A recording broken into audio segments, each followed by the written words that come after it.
mane įstojusio lektorių.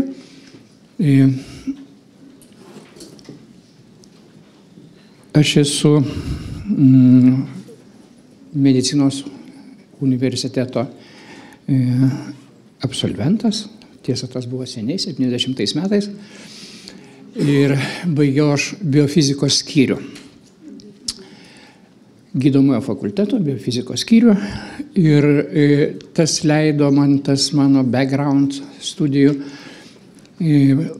plačiau žiūrėti į visus procesus, kurie vyksta mumise ir aplink mus. Ir leido susiformuoti tas pasaulėžiūras, kurias aš bandysiu jums pristatyti ir su kuriom norėsiu su jumis pasidalinti. Na, jau Einšteinas yra pasakęs, ar ne, kad viskas yra energija ir viskas, kas tai aplink mus yra, taip pat yra energija ir nieko daugiau be energijos. Taigi aš pasižiūrėsiu į tą nagrinėjimą sritį iš energetinių pozicijų, kaip tos energetinės aplinkos situacijos gali įtakoti į mus, į mūsų funkcionalumus, tame tarpe ir tos aplinkos, kurios buvo nagrinėjamos šiandien pirmoji mūsų konferencijos daly. Taigi, turiu pastebėti tą kontekstą, kuris formuojasi dabar aplink mus, visam, ne tik čia, šioje salėje, bet visam pasaulyje. Pradedant 22 metais, Nobelio premijos buvo skiriamos 3 fizikam, visada buvo skiriamos fizikam, ar ne? Bet išimtinai vienos srities fizikam. Tai yra kvantinės fizikos atstovam. Tai yra už susietų būsenų analizę 22 metais buvo 3 Nobelio premijos skirtos. Ir 23, tai yra praeitais metais, vėl tik tai vienos fizikos ryties, kvantinės fizikos atstovams, už atosekundinių būsenų stebėsenos galimybės, vėl 3 fizikam, vėl kvantinė fizika. Vien tik tai. Kitų fiziko nebeliko. Ne, bet šitie dabar būtent formuoja tą avangardą. Ir turbūt ne tik tai fizikoje, bet mūsų suvokime to pasaulio, tos realybės, kurioje mes egzistuojam. Ir kurią dalinai tą realybę pristatė prieš tai buvusiai pranešėjai, ponia Audronė, Violeta. Taigi leiskit ir man truputėlį apie tai pabandyti pašnekėti ir pasidalinti savo patirtim šiose srityse. Bendra struktūra, kurią dabar įsivaizduoja fizikai ir kurią nenorom, tiesiog man stebėtinai netikėtai buvo šitą pateikusi vienoje skaidruolėje ir gerbiama Audronė ir Violeta, atkartoja tą struktūrą mūsų realijos suvokimo, kurią aš dabar šičia jums noriu pristatyti. Pirmas lygmuo tai yra materialus lygmuo, kuris yra štai šičia apačioj. Toliau yra energetinis lygmuo, kurį jūs matot štai čia, antram. Ir yra kvantinis lygmuo, kurį jūs matot štai čia. Dar kitaip kvantinių laukų lygmuo yra vadinamas nulinio taško laukas. Nulinio taško. Kodėl nulinio taško? Todėl, kad tenais nebeegzistuoja laikas ir nebeegzistuoja erdvė. Ten yra viskas čia ir dabar ir visada. Tai yra tam tikros kvantinio lauko ypatybės, su kuriuo mes dažnai susiduriam savo gyvenime, nes nejučiom priimam, lyg tai įprasta, bet jos egzistuoja. Galima sakyti, kad skeptiškai pažiūrėti į tai, kaip mes tos kvantinius laukus pajaučiam ir tikrai mes šiuo metu jau disponuojam tokiom technologijom, kurios gali atlikti tyrimus jau kvantiniuose laukuose. Aš nedaug tų tyrimų žinau Lietuvoje, bet pasaulyje jie labai intensyviai yra vystomi. Ir vystomos kvantinių laukų analizės tyrimų technologijos, kurios jau ateina į mediciną, diagnostiką ir į poveikį. Ir vienas iš poveikių formų, tai buvo tai, ką jūs pristatėte, tai mineralogija, kuri taip pat gali būti priskirta prie poveikių būtent šitų laukų erdvėje. Tų kvantinių laukų egzistuoja tam tikros struktūros, apie tai minėjo ir ponia Audronė. Ir jas mes nesigilinsim, tik tai į tuos efektus, kuriuos mes galim stebėti šitų laukų pagalba. Vieni iš tų 3 savybių kvantinių laukų, kuriomis mes stebėmės, tai yra tokia savybė susietumo savybė, superpozicijos savybė ir tunelinių perėjimų savybė. Ir jau tos savybės, pavyzdžiui, susietumo savybės jau naudojamos kaip diagnostinė priemonė medicinoje, naudojamos elektronikoje, yra spin elektronika, taip vadinami, kuri naudoja būtent susietumo principą jau technologijų kūrime. Taip, kad visa tai jau yra ir jau mes einam paskui tą. Tik mūsų tas realiojo suvokimo lygmuo yra, taip sakant, norim mes to nenorim dar praeito šimtmečio. Iš tikrųjų taip yra. Ir tik tai entuziastai, kurie ir čia susirinko, ir kurie yra ir plačiau mūsų Respublikoje, ir mūsų pasaulyje, jie į tą žiūri jau kitaip ir stengiasi susivokti tose naujose technologijose ir naujose galimybėse. Ta struktūra, jeigu čia iš fizikinių žurnalų, jeigu mes turim kvantinį lauką, kaip tokia tam tikros energijos buljoną, kuris generuoja tam tikrus energetinius pliūpsnius, formuoja stygas, kurios savo ruožtu formuoja laukus ir atitinkamai materiją. Ir visą tai mes turim savo realijoje. Iš tikrųjų,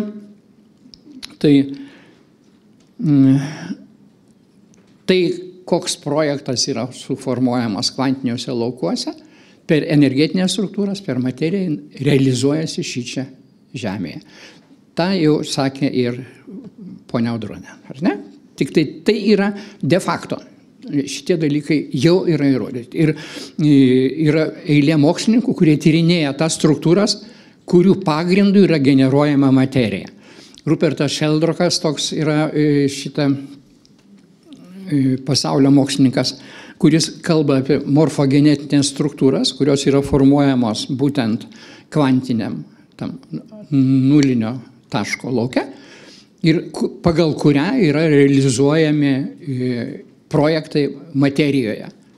Ar tai būtų gyvoji, tik aš nežinau dabar, ką reiškia gyvoji ir negyvoji, tai jeigu manęs klausite, aš neatsakysiu. Nes ta riba neaišku, kur nubrėžti.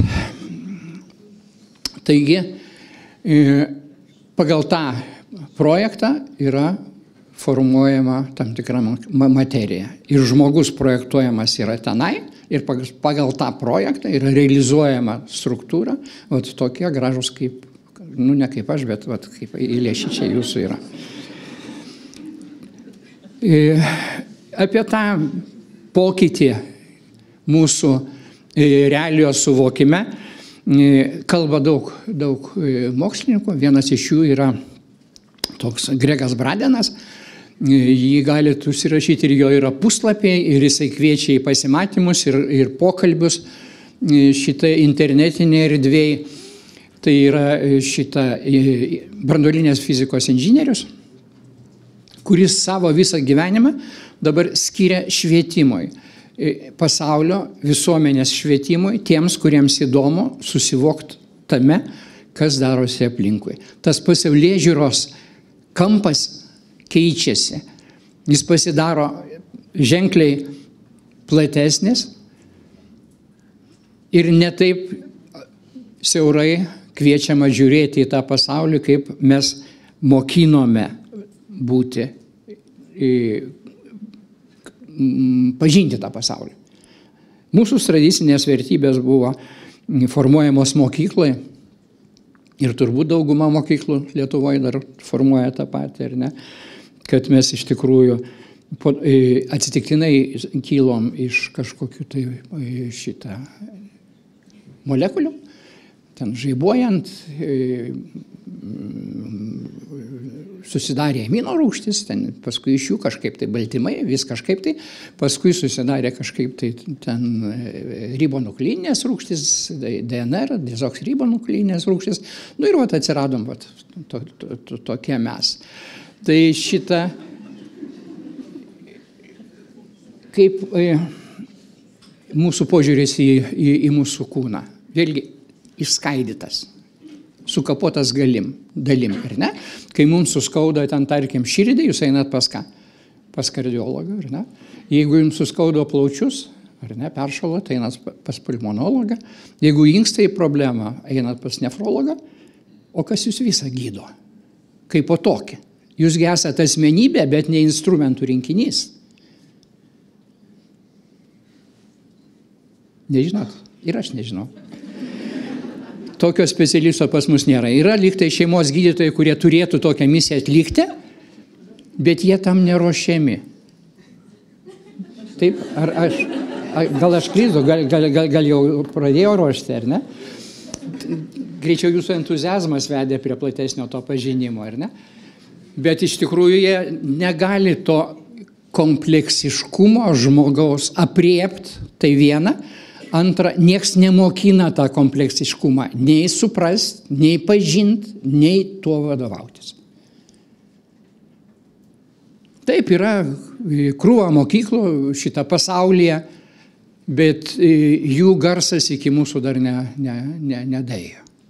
Mes neturim ne vienos institucijos, kuri būtent dirbtų su kompleksiniu sistemų taikymu, panaudojimu medicinoje, su pasaulėžiūros formavimu medicinoje, būtent iš tų pozicijų.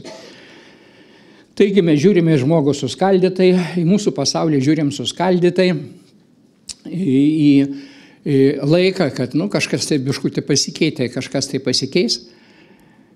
Ir žiūrim į tą visą mūsų supantį pasaulį, ar ne, kad tai mūsų spauda gerai tą mūsų pasaulio supratimą atspindi, ar ne? Konfliktai visur, tas tą ten nugvelbė, tas ten tą apgavo, ten padarė ne taip, ar ne, ten kelis milijonus pralošė, būna. Bet esmė pasaulio evoliucijos tai yra savitarpio tolerancija ir savitarpio supratimas, pagalba, kooperacija. Ten, kur yra kooperacija, ten yra evoliucija. Ten, kur nėra kooperacijos, ten yra destrukcija. Ir pasaulis tą lūžio tašką dabar kaip negalima arti šalia jo yra. Tame suvokime šitų dalykų. Taigi apie šitą pasaulėžiūros kitimą yra galima pasiskaityti. Tarp Grego Bradeno knygų labai daug išleista, išversta į lietuvių kalbą. Ir šitą jų galima, man atrodo, dar ir knygynuose įsigyti. Tas mūsų pasaulis ne tik taip išdėstytas pagal sąsajas tarpusavio su aplinka, jis turi tam tikrą, taip vadinamą, fraktalinę struktūrą. Kompleksinės sistemos pasižymė fraktalinę struktūrą. Ir čia jūs galite matyti, kaip nuo elementariausių kvantinio laukų šitų elementų struktūros evoliucionuoja ir formuoja mums iki žmogaus. Ir visa tai apima visą mūsų kompleksinio organizmo struktūrą. Tiek materialioji dalis, ar ne, tiek energetinė dalis, tiek šita kvantinė nulinio taško lauko dalis. Ta mūsų pasaulėžiūra, kaip sakiau, keičiasi ir mes žinom, tarkim, dvi medicinas, ar ne? Žinom tą vakarų mediciną, diferencinė medicina dar vadinama, kuri išskaido objektą, daro smulkesnį ir atrodo, kad tą smulkesnį objektą mes geriau pažinsim ir pažinsim tada visą žmogų.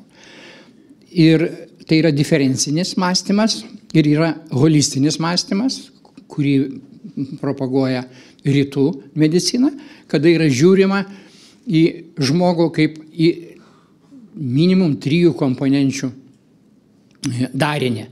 Tai yra materialusis, energetinis ir informacinis arba dvasinis lygmuo. Ir jie pakankamai sėkmingai gydo, ne mažiau sėkmingai kaip ir diferencinis gydymas. Tik efektyvumas jo gydymo, to holistinio prieimo, yra maždaug 10 kartų didesnis negu šitą diferencinio mąstymo. Diferencinės medicinos, vakarietiškos medicinos. Jeigu jie investuoja sveikatai žmogaus išlaikyti iki 80 metų, tarkim, $1 arba €1, tai mums reikia tam, kad tą žmogų išlaikyti iki 80 metų sveiką, įdėti $10. Taigi efektyvumai šitų dalykų yra skirtingi. Bet sveikatos apsauga pasaulinė šitą suvokė ir jie pradėjo nuo praeito šimtmečio pabaigos formuoti kitą uždavinį medicinai aplamai, tai yra integruotos medicinos kūrimą, kompleksinės medicinos kūrimą, pagrįstą kompleksinių sistemų teoriją, kuri irgi atsirado tik tai neseniai 20 amžiaus pabaigoje ir 21 amžiaus pradžioje. Pirma premija turbūt, kuri buvo Nobelio skirta tam, tai buvo Ilja Prigožino dar 1976 metais, kuris buvo pradininkas tų kompleksinių sistemų studijavimo. Tai yra, kad kiekvienoje kompleksinėje sistemoje yra taip vadinamas determinuotas chaosas, visada, pagrindė visų procesų, ir kad jisai lemia kitų struktūrų evoliuciją, vystymąsi ir savybės. Dar vienas, kuris prisidėjo prie to, buvo Edvinas Lorenzas. Čia jūs matot jo drugelį, taip vadinama. Tai yra atmosferos būsenos vertinimas. Jisai 67 metais čia atsispausdino šitą savo straipsnį, už ką gavo tenais didelę premiją. Jis buvo matematikas, meteorologas, amžinatilsį. Ir jis parodė, kad ta atmosferos būsena, nors ir sunkiai yra prognozuojama, bet pasižymi tam tikrais dėsningumais. Tai yra, juda tam tikrais atraktoriais ir tų atraktorių forma, būtent atmosferinių reiškinių, jis sudaro va štai šitą drugelį. Tai va, įsivaizduokit, toks drugelis pas mus veikia kiekvienoj ląstelėj, kiekvienam organe, organų sistemoje ir mumise taip pat. Ir kuo tas determinuotas chaosas pasižymė? Kad mažas pokytis kažkur tai vienoje daly formuoja didelį pokytį rezultate. Ar ne? Nu, tarkim, vieną mažą virusą įkvėpėt, kažkur tai netinkamai papuolė, ir išsivertė į didžiulę lygą, į didžiulę problemą, ar ne? Tarkim, COVID-19, ar ne? Kuris nubangavo per visą pasaulį. Mažas pokytis vienoje vietoje gali duoti didelį rezultatą kitur. Tai yra determinuoto chaoso ir kompleksinių sistemų savybės. Ir mes jomis viso pasižymėm. Todėl, kai mes kalbam apie mineralus, ar ne, tarkim, mes kažkaip tai su jais manipuliuojam, ar ne, jie irgi tokį neapčiuopiamai mažą poveikį gali sukelti. Bet rezultatas gali būti tikrai neprognozuojamas. Ir ponia Violeta mums tą irgi gražiai parodė. Kita savybė kompleksinių sistemų yra bendravimas. Tai yra visos sistemos yra susijusios. Visatoje nesusijusių sistemų nėra. Paprasčiausiai nėra. Tas susietumas, jis jau pasireiškia kvantiniam lygyje, ar ne, susietumo efektą aš jau minėjau, kai kalbėjau apie kvantinių laukų ypatybės. Jisai skirtingose šituose fraktaliniuose lygiuose pasireiškia visuose lygiuose. Ir tas susietumas būtent sąlygoja evoliuciją. Kada viens kitą padeda, viens kitam kažkaip tai inicijuoja vieną ar kitą procesą, vyksta evoliucija. Virusai, kas ten yra? Baltymų kristalai, ar ne? Ir ilgai šitą medikai, mokslininkai, atsiprašau, šitą diskutavo, kas tai gyva gyvybė ar negyva gyvybė, ar ne? Kristalinė. Bet jie turi net savo komunikacijos ryšio priemonės. Jie bendrauja tarpusavį. Jie puola šitą ląsteles klasteriais, spiečiais. Bet jeigu vienas praeina jau į ląstelę, visi kiti nusisuka ir nukeliauja nuo tos ląstelės. Jau šitam vienam virusui nebetrukdo. Tai jeigu virusai jau turi bendravimo priemonę, viens kitam pagalbos priemonę turi, žmogus turi? Nu, ne visada turbūt, ar ne? Tenka abejoti. Bet iš tikrųjų mes turim tą mūsų bendravimo priemonę ir jinai yra nepaprastai efektyvi ir labai stipri.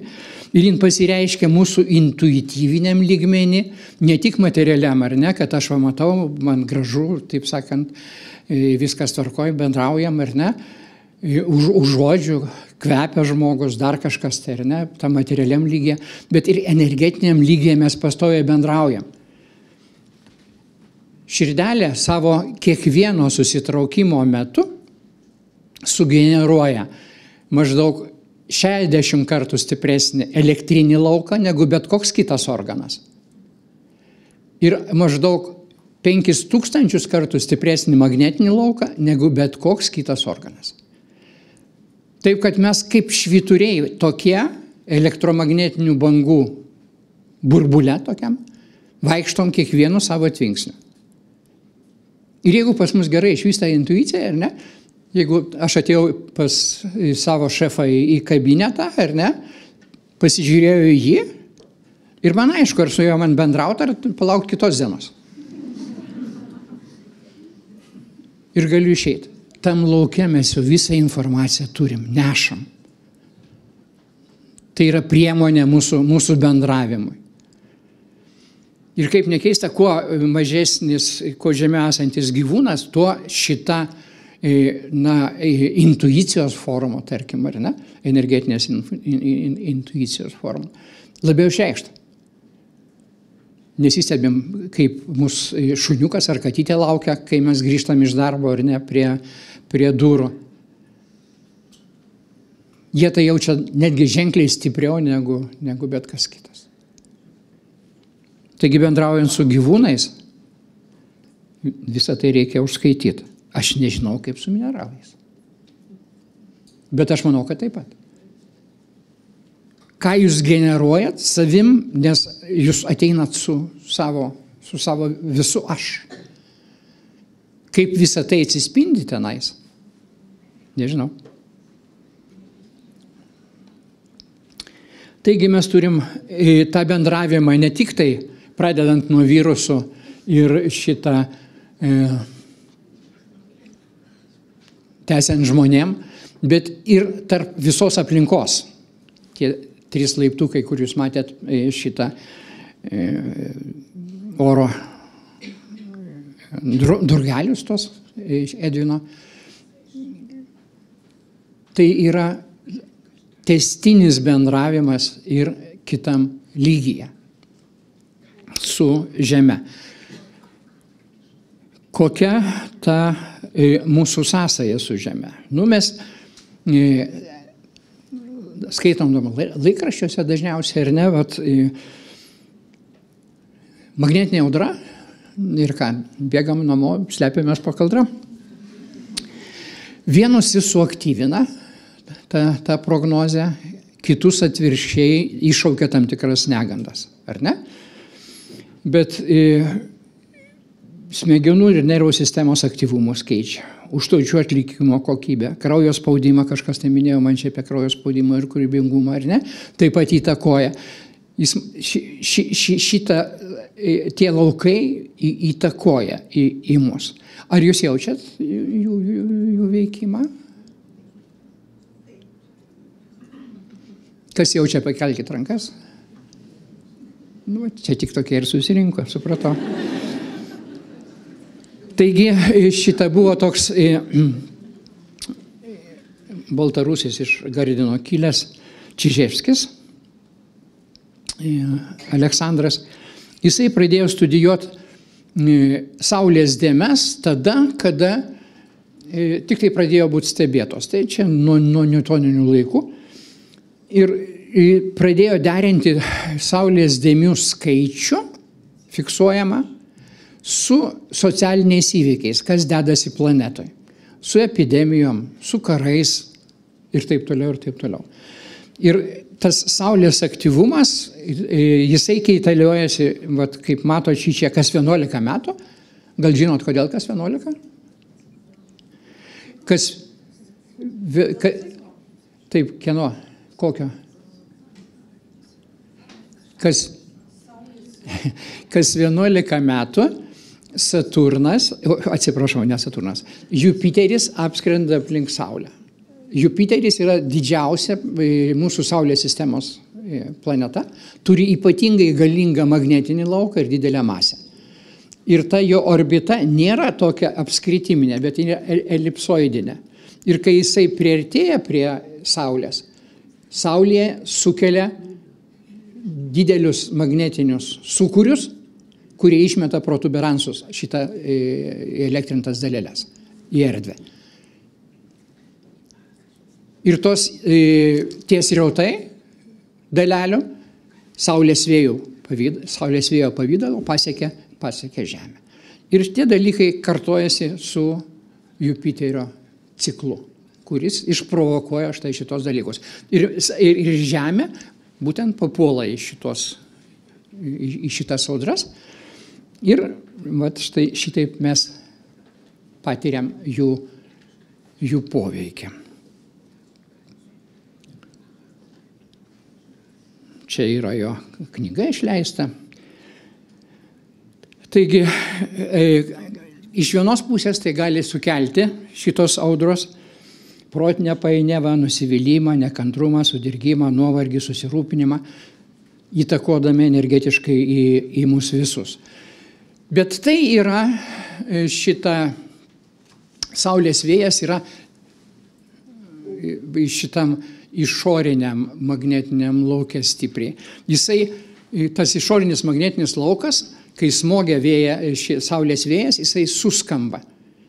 Jisai suskamba kaip varpas ir tas virpesys elektromagnetinis persiduoda vidiniai daliai Žemės atmosferos, tai yra atmosferoje, kuri yra tarp Žemės plutos ir ionosferos. Tai yra ta maždaug 100 km zona, į kurią šitas virpesys yra perduodamas. NASA gerai tyrė šitą išorinį lauką, o vidinio to lauko fliuktuacijų tyrimą jinai neturėjo galimybės atlikti. Ir jinai inicijavo 2000 metų pradžioje būtent statybą magnetometrų, kurie fiksuoja tą vidinį lauką, vidinius svyravimus. Kaip tai atsiliepia tam ionosferos ir Žemės plutos apribotam sluoksnė, toj sferoje, tam gaubliai. Ir inicijavo magnetometrų pastatymą ir šiuo metu tie magnetometrai 6 yra pastatyti aplink Žemės rutulį.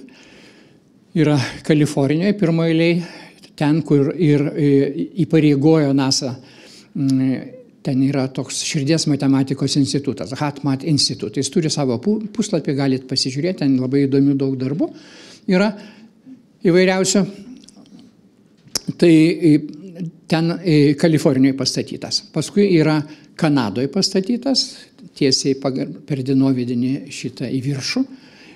Paskui yra pastatytas 3 Lietuvoje, centre mūsų universitetui padovanotas šitas magnetometras yra. Paskui yra Pietų Afrikos Respublikoje, Saudo Arabijoje ir Naujojoje Zelandijoje.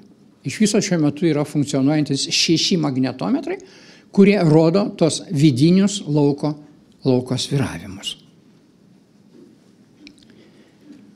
Taip atrodo, ten yra 2 galingos antenos įkastas giliai po žemę ir fiksuoja to magnetinio lauko duomenis 130 kartų per sekundę ir siunčia į kompiuterinį debesėlį ir visi magnetometrų duomenys randasi debesėlį ir mes galime visada juos nusiskaityti ir pasižiūrėti, kur, kokioje pasaulio daly, kokie svyravimai vyksta.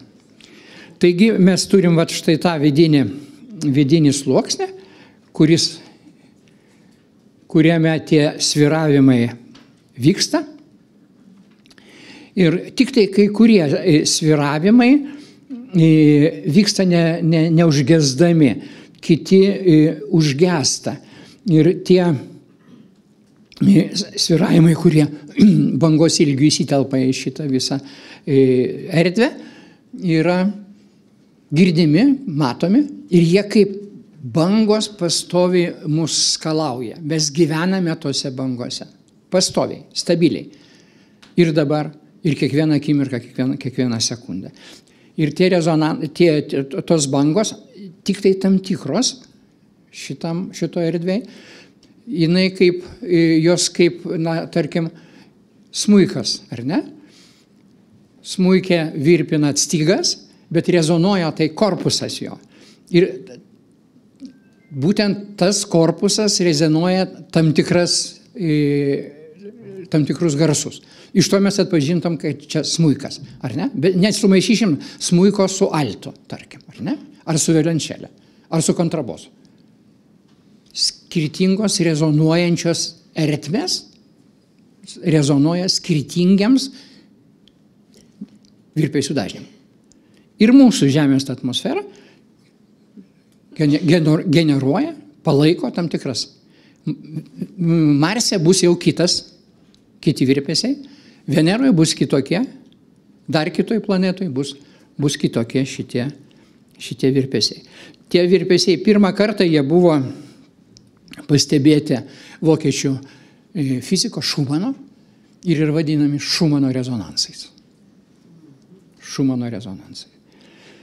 Taigi iš vienos pusės tie saulės audros kelia nemažai problemų mūsų sveikatai, bet iš kitos pusės jie labai stipriai suaktyvina mūsų kūrybingumą. Ir didžiausi atradimai ir mene, ir moksle atsirasdavo būtent dabar. Dabar šie metai, 24 metai, mes esam Saulės aktyvumo pike toj viršūnė. Ir ką mes turim? Iš vienos pusės mes turim visą laiką tebesitęsiančią agresiją iš rytų, ar ne? Turim didžiulę neigiamos emocijos paplitimą, iš kitos pusės turim didžiulį kūrybingumą, ar ne? Tai, ką aš Nobelio premiją pristačiau, ar ne? šitų kvantinio lauko technologijų proveržį. Turim ir tą turim.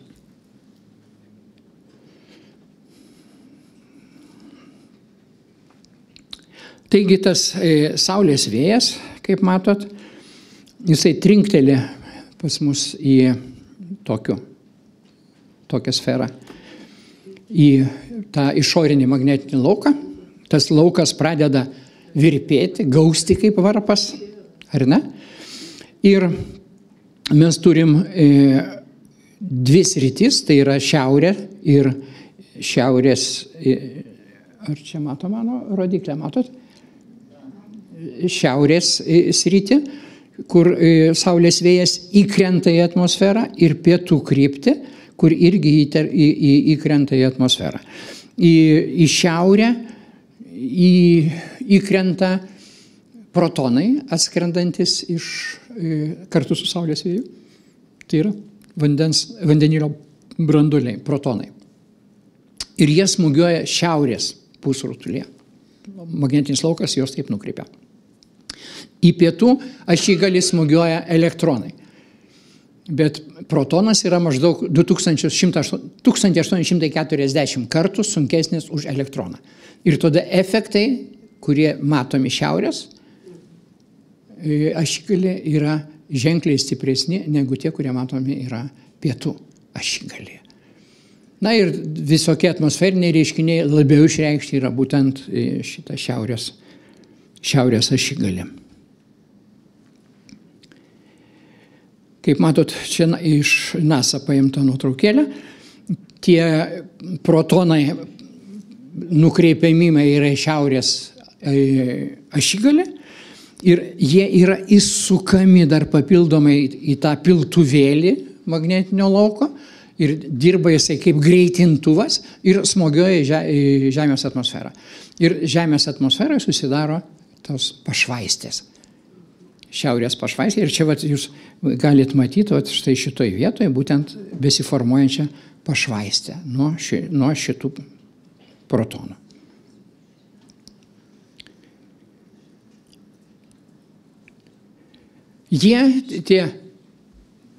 Aš jau turiu užbaigti?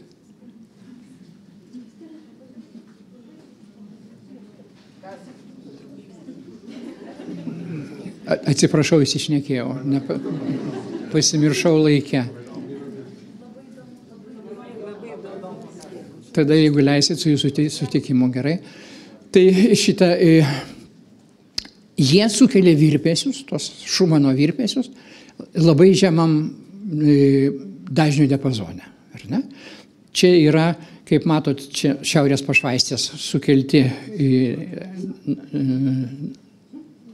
spektrai atvaizduoti.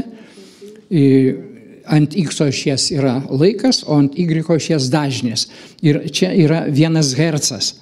Apie 1 hercą, plius minus truputėlį, sviruoja šitie visi dažniai. O kas yra 1 hercas žmogui? Gal žino kas nors? Nežinot. Mūsų širdies darbas. 60 kartų per minutę. 1 hercas, 1 kartas per sekundę. Mūsų veda šitas virpesys mūsų širdies dažniu. Mes gyvenam tame. Tuose virpesiuose mes pastoviai, stabiliai gyvenam.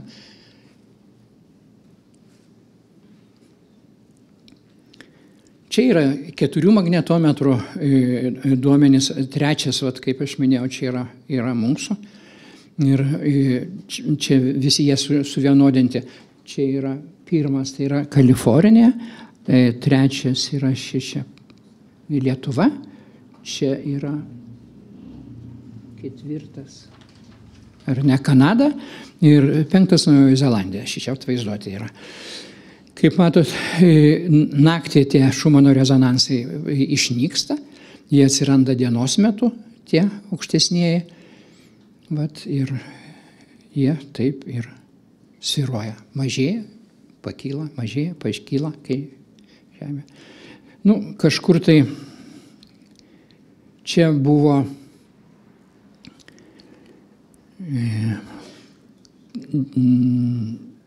Šumano rezonansai, kaip matot, labai ryškiai išreikšti. Tai buvo rugpjūčio 23. O kas rugpjūčio 23 Lietuvoje būna? Kaip?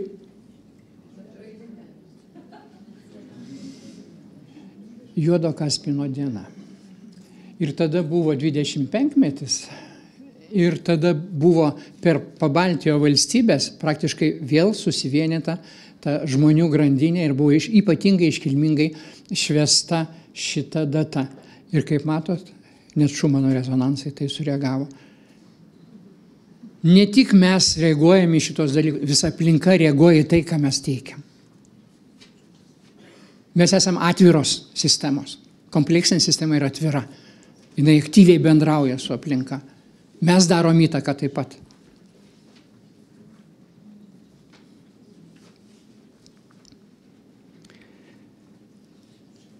Na, čia kaip atrodo tenais tam puslapį, jeigu nepatingėsite eiti, Širdies matematikos instituto puslapį artmat.org. Šitą rasit ten tos duomenys ir mūsų magnetometro, ir kitų pasaulinių magnetometrų. Kaip? Kaip? Ne, paskutinė. Atleiskit už mano plepumą, bet čia taip atrodo Šumano rezonansai ir kiekvienas rezonansas yra mums reikšmingas.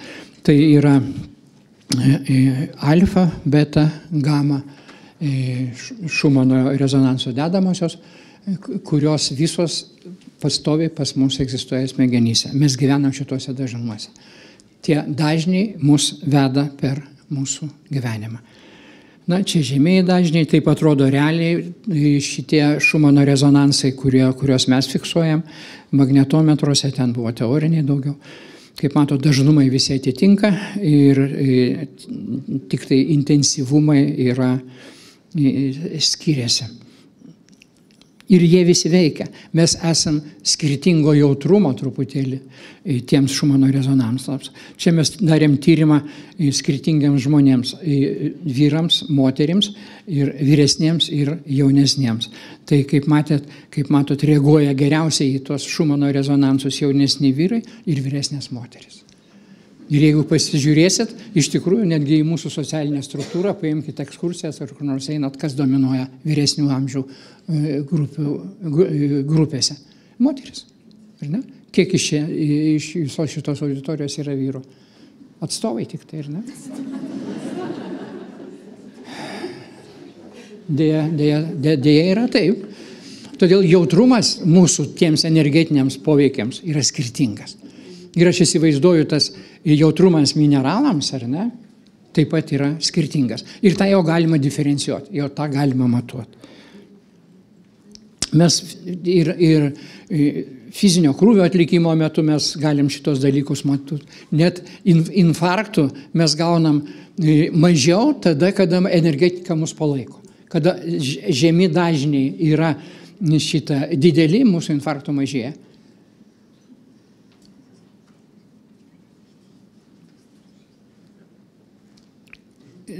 Būsena, emocinė būsena, taip pat praktiškai per tam tikrus mechanizmus šitie energetiniai laukai mus pakrauna. Ir žinoma, kaip pakrauna? Per mitochondrijas mūsų energetiniai fabrikėliai. Labai norisi mane uždaryti, ar ne? Bet jau čia aš taip. Tai jos gamina adenozintrifosfatą. Ir jeigu jis aktyvinamos yra ir prigamino organizmas daug to adenozintrifosfato, mes jaučiamės energingi, tvarkingai, ir organai, ir sistemos, ir ląstelės funkcionuoja normaliai, ir taip toliau, ir taip toliau. Tai vat šitas laukas, žemo dažnio, ar ne, apie kurį aš jums Šumano rezonansai, jie aktyvina mitochondrijas. Ir nereikia kitų energetinių resursų, užtenka šito, kad mitochondrijos aktyvuotųsi ir pagamintų šitą adenozintrifosfatą. Energetinės sistemos, aš įsivaizduoju, mineralai, turėdami savo tam tikrą energetinę sistemą, jie taip pat kažkaip tai į šitos dalykus įsikiša. Mes dar nežinom, kaip, per mažai tyrimų yra padaryta, bet iš tikrųjų, matomai, tas kelias yra visai realus ir visai suvokiamas yra pilnai. Taigi, vat, kristalas, jis turi, čia yra Kirliano fotografija, kaip atrodo kristalo energetinis laukas, ar ne?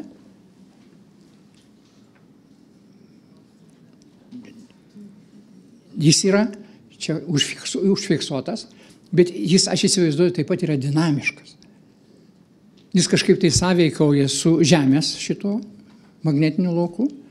Nebuvo daryta tyrimų, kaip paros bėgėje šitas atvaizdas keičiasi Kirliano fotografijos. Taip, bet matomai vėlgi tai yra. Ir priklausomai nuo žmogaus, nuo jo santykios su šito. Bet va, tokie dalykai pamatuoti jau pilnai yra galimi. Ta Kirliano fotografija tai yra tam tikras auros fotografavimas. Tai jūs pasakysit, aura yra, taip sakant, pletkai, niekai ir negali būti, ar ne? Bet nėra jokio materialaus objekto visatoje, kuris neturėtų savo auros. Kiekviena materiali dalelytė, ar ne, jin turi aplink save elektronų debesėlį. Gintaras, iš gintaro graikiškai yra elektron, jisai kilo elektrono vardas. Ir tai yra elektronų debesėlis aplink. Jūs patrinat, sutrikdot tą debesėlį ir jisai pradeda traukti, jisai pasidaro elektriškai aktyvus ir pradeda traukti popieriaus skilteles, ar ne? Kiekvienas objektas turi aplink save šitą elektronų debesėlį. Ir tai ir yra aura. Ar jūs paimsit, čia yra piršto aura, ar ne? Ar paimsit mineralo, šitą, ten kvarsas, man atrodo, buvo prieš tai, ar ne? Šitas. Ar jūs paimsit Žemės rutulį, jisai vėlgi turi savo aurą. Ir apie tai didžiulis straipsnis Nature, praeitais metais atspausdintas šitą, nurodant Žemės aurą. Ir kaip jie sąveikauja su visais energetiniais laukais. Viskas yra tarp mūsų susiję. Viskas. Taip atrodo žmogaus aura, ar ne? Visa. Kairiai pusėje yra aura žmogaus, tokioj normalioj, pradiniai būsenoj. Paskui už tą pilietį buvo pasimelsta, jam nežinant nei kaip, nei kada. Kita grupė, kitoj patalpoje už jį pasimeldė. Ir dešiniai jūs matot po maldos aurą. Tai buvo grinai poveikis per nulinio taško lauką. Jokio fizikinio poveikio nebuvo. Kaip pasikeitė tai? Ir sveikata iš karto gerėja. Jeigu aurą mes išlyginam, tai yra pirminis, tai yra energetiniai šitie išsidėstymai aplink mūsų kūną ir jeigu mes juos sutvarkom, išlyginam, tvarkosi pats organas, pati sistema. Jos ryšiai tarp kitų sistemų atsistato, pradeda funkcionuoti geriau ir žmogus sveiksta. Na, čia mes paėmėm tą žmogų su širdies, su elektrokardiograma, darėm darbą, tai ir kai šitą... Kai už ją meldėsi, kaip matot, jos širdies dažnis mažėjo, o kai šitą jin pati meldėsi, jos dažnis didėjo, nes reikėjo daugiau energetinių resursų, kad susisiekti su savo to kvantiniu lauku. Jeigu leis, tada čia jau ne mano laiko sąskaita. Kaip čia toliau? Mes čia turim dar labai daug pranešimų. Individualiai gerai tada. Tada aš jau čia. Yra literatūros, tai, ką aš pasakojau ne iš dalies iš savęs, iš dalies tai, kas yra literatūroje, ją apibendrindamas. Yra metodikos, kurios jau šitos dalykus gali stebėti, tai yra Kirliano fotografija, Korotkovo metodikai, labai paprastai galima šitokius procesus jau fiksuoti ir stebėti. Ir pagrindinės išvados. Paskutiniai. Tų kristalų galimas būtent materialiam lygmenį, galimas energetiniam lygmenį ir kvantinių laukų lygmenį. Ir matomai visi tie 3 keliai yra realizuojami būtent šitos mineralo terapijos eigoje.